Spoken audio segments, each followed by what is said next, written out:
Hi, everyone. Welcome to Our Disabled Future, a series where disabled voices lead the way. I'm your host, Nico, and it is a good day for disability inclusion.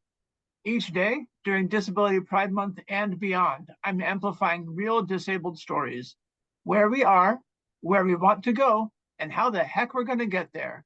Together, I hope. Today, I'm thrilled to be joined by Paul. Let's get started. Hi, Paul. How are you doing? Good, thanks. And you, Nico? I am well. So tell us about yourself and about your disabled life. Okay, so yeah, thanks again for the opportunity to speak to you guys. So myself, I'm French. I've born in Panama and I've been raised in Venezuela. So that's most of my childhood. And then after studying in Europe, mainly in France and Brussels and Belgium, I moved to Luxembourg, where I started a career at an NGO working in financial inclusion. So I did this for several years until in 2013 I sustained a spinal cord injury. It was a surfing accident in South France. Basically, I broke three vertebrae, which makes me quadriplegic. So obviously, yes, life changed overnight. Was very sporty, quite crazy, going all around, and obviously life changes quite strongly. After that, I did my rehab in Luxembourg and slowly but surely returned to work, to daily life. At the time after the rehab, I moved in with my girlfriend at the time. Now she's my wife, and this lasted for maybe 3 to 4 years in a very nice comfort zone in Luxembourg, again, going to work, having transport paid by the social security to go to work. So all great. But that wasn't very fun, I must say, as you understand from my early childhood, I was very used to work, sorry, to travel and when I was working with this NGO and still, was traveling a lot to Latin America, to Africa, to a lesser extent to Asia. So travel was part of my life. And at that time in 2017, my wife got a wonderful opportunity to move to Myanmar, ex-Burma. So that was quite crazy. I mean, to me, like going to Myanmar, a country very, very underdeveloped and where accessibility was poor, was like, yes, that would be a crazy move. Still, we tried to organize it and lives, made it happen. So in March 2017, we're moving to Myanmar, where my overall goal was basically to survive with accessibility within that city, Yangon. But as time passed, I managed to be fairly comfortable and volunteered for an organization of persons with disability, the Myanmar Independent Living Initiative. And that was a crazy experience for me. I mean, professionally, my stuff was financial inclusion. um, Disability was just through my own disability, which is a mobility disability, so very, focused on my own stuff, my needs and everything. So this experience with really really opened my eyes. I mean, in the context, these guys in Myanmar, they just when I arrived, they just managed to get the first law that recognizes the right of persons with disability in Myanmar. So that was, amazing experience. A year and a half later, we moved from Myanmar and we go to Cambodia. In Cambodia, I managed to get a paid work in a financial institution to lead a department that oversees projects, so mostly financial literacy and financial services for vulnerable populations. And obviously, disability being close to my heart, we manage with several colleagues to build a project financed by the Australian Development Agency, um, to provide financial services, financial literacy to people with disabilities in Cambodia. And that was an amazing experience. Again, I finally, with this project, managed to link basically my professional skills and background with my current life. And obviously my current life, disabilities is part of it. And as being a person with disability, it's close to my heart to try to leave the barriers where I can leave them, especially in countries where I lived in, and for people with disabilities that doesn't necessarily have the same, let's say, opportunities that I have. So that was important to me. So that's in a nutshell my life so far. Oh yeah, and since so I moved from Cambodia last year in 2014, 2024, sorry. Um, and moved to El Salvador. My wife, she's from El Salvador, and we wanted to go back to Latin America.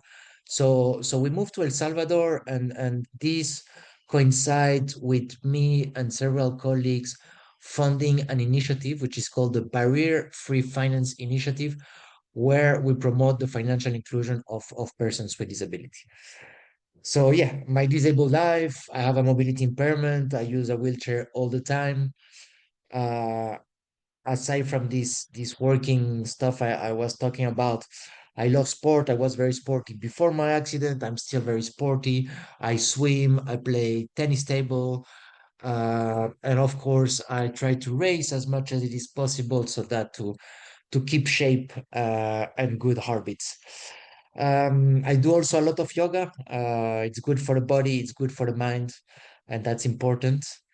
Try to balance emotions because life. I mean, life with a disability always provides emotional roller coasters. So it's important to be able to manage this. Also, traveling has always been a passion. As you understood, since my disability, I've been traveling a lot. This requires a lot of planning in terms of transport, in terms of equipment. Many of those countries I am traveling, there is no catheters, like at least single-use catheters available. So I have a whole logistic chain to be able to get this to me. Being from France and Europe, I got a very good social security that enables me to get access to this material. So that's great. So yeah, with a bit of work, everything is doable. Yeah, Thank that's you it for for now. telling me. This is really cool stuff you're doing. Thank you, Nico. Of course. The more I hear about financial inclusion programs for disabled people, the more I'm really excited about the progress you and other projects are making.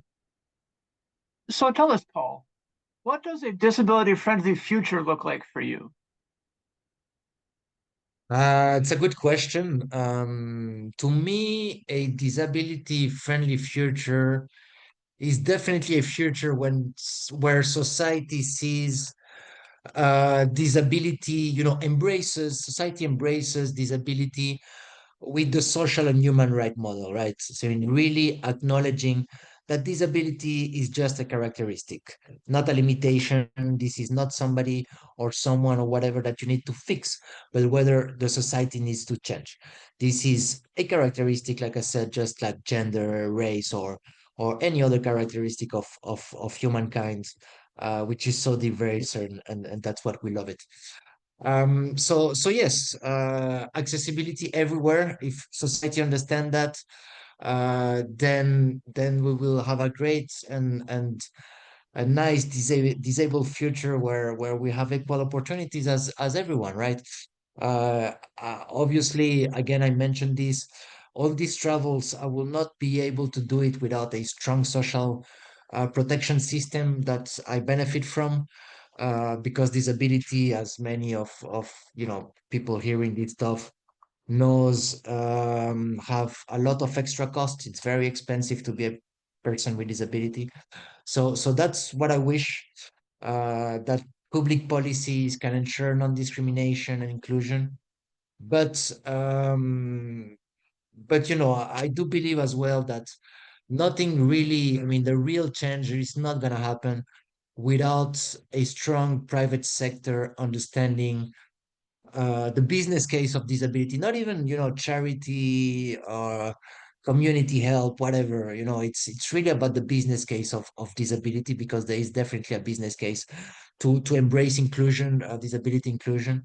This is crucial for persons with disability in sectors such as education. This is where opportunities takes from health, obviously, transport, public transport, but even aviation. Again, traveling, it's such a treasure. The aviation industry must be more accessible than it is as of today. Technology, because today we all trap into this, matrix of internet, of computers and apps.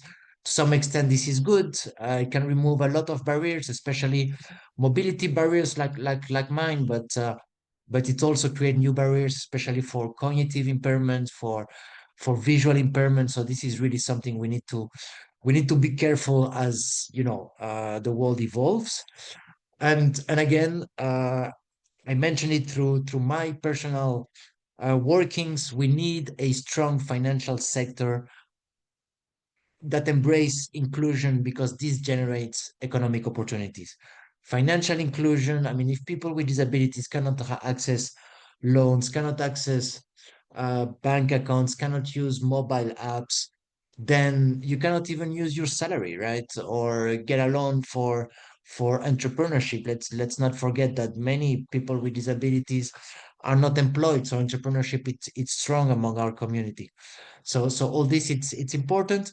And again, another industry close to my heart, and that actually it's an industry that understands a bit more the topic of people with disabilities and elderly, because they understand that there is quite some money there, is the tourism industry. And we need to enjoy pleasure, leisure, like anyone else. So I think that's what a disabled future will look like for me. This is a really great answer because all of the people I've talked to so far for this project haven't gone as in depth about the business case for disability and full private sector inclusion and financial inclusion as you have. I'm really inspired by what you had to say. Thank you. Thank you, Tian. I want to get a bit more detailed. We talk about expanding accessibility, full inclusion, and an understanding that disabled people bring real value to the table in terms of our spending power and in terms of our innovative skills. How do we make that future a reality? What strategies do we use? Yeah, okay. Look, I mean, um, the way we do it at Barrier Free Finance Initiative, and just to set the ground, is like financial inclusion, especially in developing countries, really looks into fighting poverty, to providing banks account and financial services for people that doesn't have access to it, and that are considered as vulnerable populations. And when I say, okay, and now what are you guys doing for people with disabilities? They always, stay a bit stone, like, yeah, we never thought about people with disability. This is because a lack of awareness, a lack of education about our needs, about what we are actually. So I think raising awareness, that's the first step. It takes time. Nobody wants to pay for it, but at the end of the day, I think that's the first strategy. Obviously, collecting and sharing data, and with this, I want to put forward representation. I mean, we need to put representation of people with disability as much as it is possible everywhere, on TV, on, I don't know, anywhere, on stage, basically. And then for those who are professionals in this sector, obviously help and support those that want to drive this change, but doesn't have necessarily the strategies on hand. So to me, that's the overall strategy: raise awareness, collect data, and then support these implementations. But then there's obviously a few enablers, and I think if we speak to everybody, everybody can contribute, right? I mean, whether is it at home, if you have a friend or a family member with disability, let's not forget that 50% of people age 60 and above have a disability. So start with your homes. Um, at work, if you have a business, whether it is a shop, a taxi, guest house, make sure it's accessible. And that's where, this small contribution, these small changes will lead to big evolutions. I'm convinced of that. And then obviously, we need funding. So philanthropy, public budgets, whatever, whoever can contribute to that, then I call for a bit of help to make sure we can embrace accessibility. I love all of what you're saying. Thank you, Paul. I really agree with you that disability needs to be more of a focus for philanthropy, especially here in the US. All right, as we close our time together, I want to give you a chance that you and I, as disabled people, rarely get. And that's a chance to brag about yourself, promote something that you've done recently that you think is very cool, or maybe something that you have done maybe something that is in progress that you have coming up. Just a chance for you to be your own cheerleader. Let's hear it. Cheers, Nico. Look, yeah, there's two things I want to talk about here. The first one, close to my heart, and we have been doing this with my wife very, like, I mean, private and for personal wheels. So we have an Instagram account which is called The Wheelchair Trip altogether, where we actually share stories and posts about traveling in those, let's say, underdeveloped countries where there is not necessarily accessibility, but where you will see that with a bit of help from all wonderful human beings that will be around, everything is doable. And as I live here in El Salvador is just opening up after quite some decades of violence, and things are moving here a lot, especially in the tourism industry. I'm working to make sure that, most of those beautiful waterfalls, beaches become accessible. So please follow us on at the wheelchair trip as we're gonna broadcast this. And the second thing I want to mention, I did walk it through during this discussion with the Barrier Free Finance Initiative on Instagram as well. And I'm sure Nico will share the links. We are launching a campaign which is called My Banking Story, where people with disabilities can share, any stories about struggles with financial services, whether it is an inaccessible ATM or bank staff that was not trained to assist you, or anyway, anything here. And this really will help us to build a case of this financial inclusion for persons with disability.